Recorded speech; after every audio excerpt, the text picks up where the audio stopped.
as our players are now ready at the table to initiate this duel.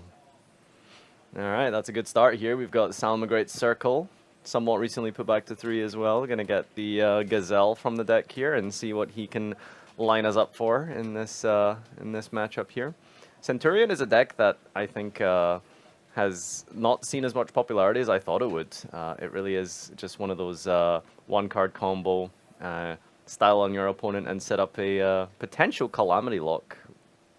Yeah, it felt like it was quite a bit of hype at YCS Bologna, and then there were a few players in the top cut with it, and then it kind of disappeared somewhat. I haven't really heard people talking about it more. Maybe it didn't get its time in the sun because it got taken away by the fire decks.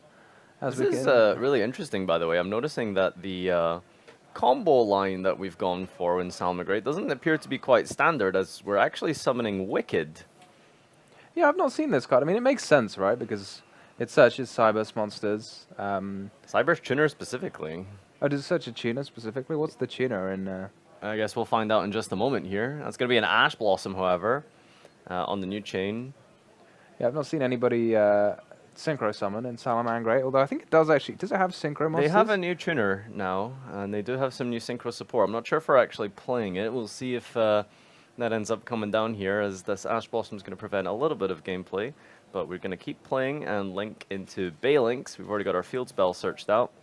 And I guess from here you can just do Splash Mage, or actually Princess. Okay, lovely. Gotta incorporate this in a fire deck, of course. Not the fire deck people were expecting, but it is powerful in its own right, even in Salamangreat. Always makes you think when someone summons something, you're like, oh wait, that's not a Cyber's monster, that's not a fire monster. You have to go and check again all of the cards what they actually say, whether you're allowed to summon particular types of monsters and whether you've locked yourself into something. All right, relinking up into the Pyro Phoenix here. And yeah, utilizing that field spell to create a name for itself, and also gets the search out for the Salamangreat Roar. Yep, very powerful counter trap. Can negate basically anything, a monster effect, spell or trap effect, or card even. 3 back row here and passing on over to Centurions, it looks like. All right, let's see if Cameron can do something about this. So are we just playing Raw, or do you think we're also playing... Yeah, we are just playing Raw. Okay. Oh, he's not playing Rage? No. Okay. So that would mean the other traps cards are likely to be bluffs or infinite impermanence. Infinite Impermanence, I think, is probably the most popular kind of spell and trap you would have in this meta game. So we'll see if we open the important starter in Centurion, which is going to be Primera. Oh, okay, leading with a Pot of Prosperity here. Let's have a look and see what Cameron can find with his Pot of Prosperity. Yeah, trying to dig for some kind of non-engine to help with this go second here. But that's going to be an Ash Blossom coming down directly in response. There's no other better option to use it on in this matchup, I think. It's always dangerous to let your opponent see 6 cards deep into their deck. Yeah, I mean, at the end of the day, it's very unlikely that, there's going to be a better thing to Ash than the Prosperity itself. I mean, it's always nice to know a bit about what your opponent's doing, but... Roar on the Primera. That's actually really huge here. Okay, we got the field spell as follow-up. This can... I think it places from the deck, right? Yeah, it puts a Centurion from your deck into the spell and trap card zone. Do you have to discard a card to do that? Well, I don't think so. Also, most important part of this field spell is that it does let... Okay, you do have to discard. Yep, there goes the Ash Blossom. Now you can set. The important thing with the field spell as well is it lets you synchro on your opponent's turn, which is kind of like the whole theme of Centurion, is putting these powerful synchros onto the field. Yeah, is it like when your opponent summons a monster, you get a... Or maybe it's just during the... I think it's when your opponent summons a monster. All right, we've got Trudea being placed here from the field spell. Having a quick read at that to remind ourselves as to how the Centurion deck works here. And Trudea does get to summon itself from the spell and trap zone. It's really cool because that's kind of like the entire point of the deck is special summoning and bringing... Okay, wow, we're actually just going to instantly scoop it up. That is was a quick All little right, game. Here we are, and Cameron taking a peek at the hand here, ready to go first and see if we can get something nice set up here. Salamangreat kind of popular for being one of those kind of, 1-2 card combo decks backed up by lots of non-engine. So maybe it isn't really a case of like, can we deal with Calamity? It's maybe just sort of preventing it in the first place is ideally what Felix is going to try and do here. Yep. I mean, it can be quite. I think the Centurion's quite tricky sometimes to prevent because they have different kind of interactions. Like Ash can't stop so much when the cards set cards to your spell, or they don't set, but they put cards in your spell and trap card zone from your deck rather than searching them directly to your hand. So you can't negate that with Ash. Yeah, so we're leading with the Emblema, I believe, to go into our Primera, and then Primera from there can get our engine rolling.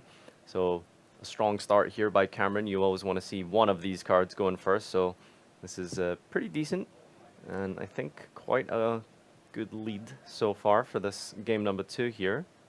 Yeah, everything kind of gets you to everything. Once you've got the Primera, you can search the field spell and then get the Trudea, which then puts the, what's the name, Emeth into the spell and trap card zone, and that's all of your Centurion monsters. It's very like compact engine, isn't it? There's really not that many Centurion cards, unlike Salamangreat, when there's about 50 Salamangreat cards you can choose from to put in your deck.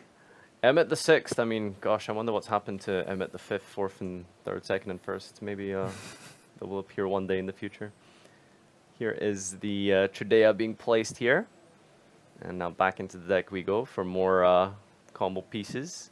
And it looks like there just isn't really anything from Felix's hand here being used so far. I think these are really good stopping points, but we'll see if maybe we're waiting to clap back with some sort of field-breaking effect, or if Cameron is actually going to pull off this this combo for us.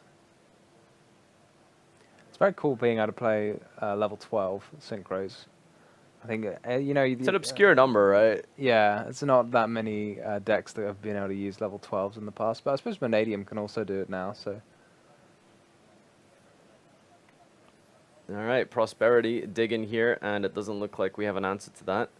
So let's see what we're revealing off the top here. Okay, this is a little bit off camera right now, but I think we did mention that Solemn Judgment is in the deck.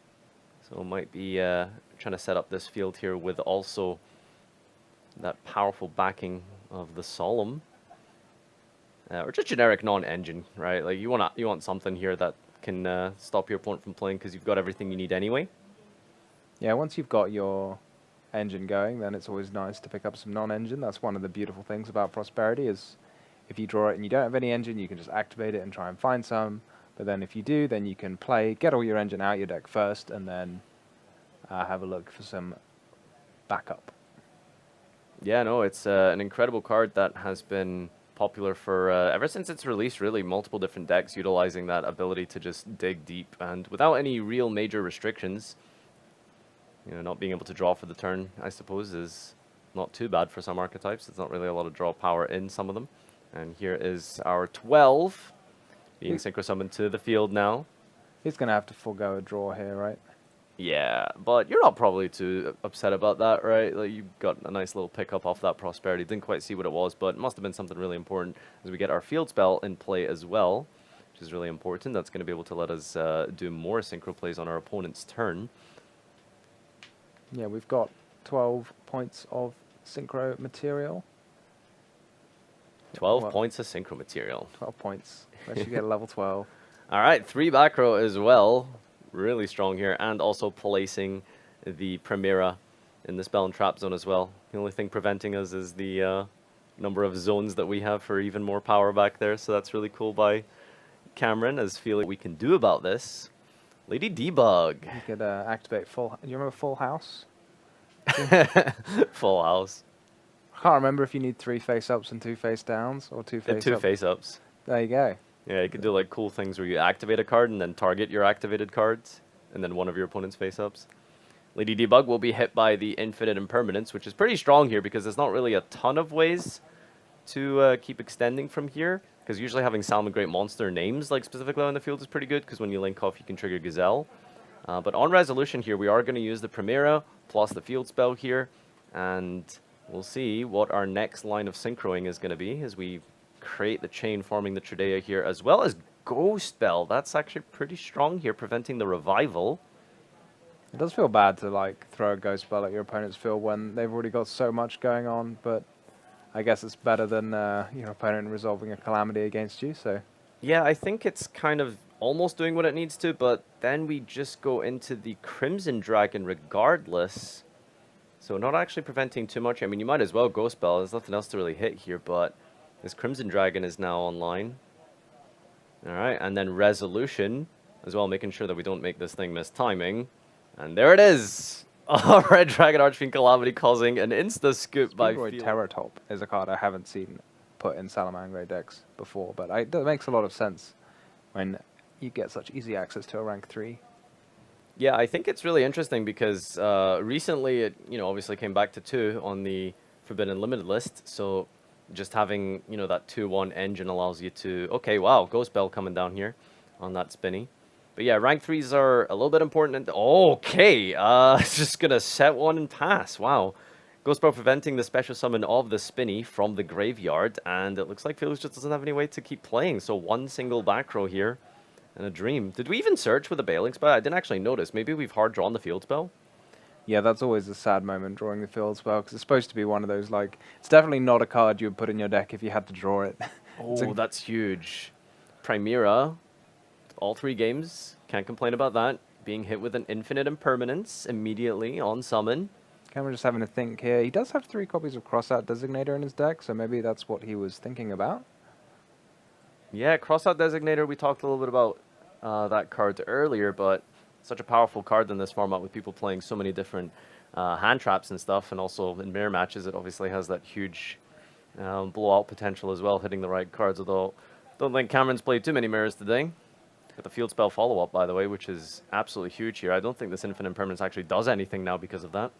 Yeah, I mean, it's nice nice that he remembered to not put his monster in the imperm column. That was the only thing that could go, well, it's an hour monster, it was a...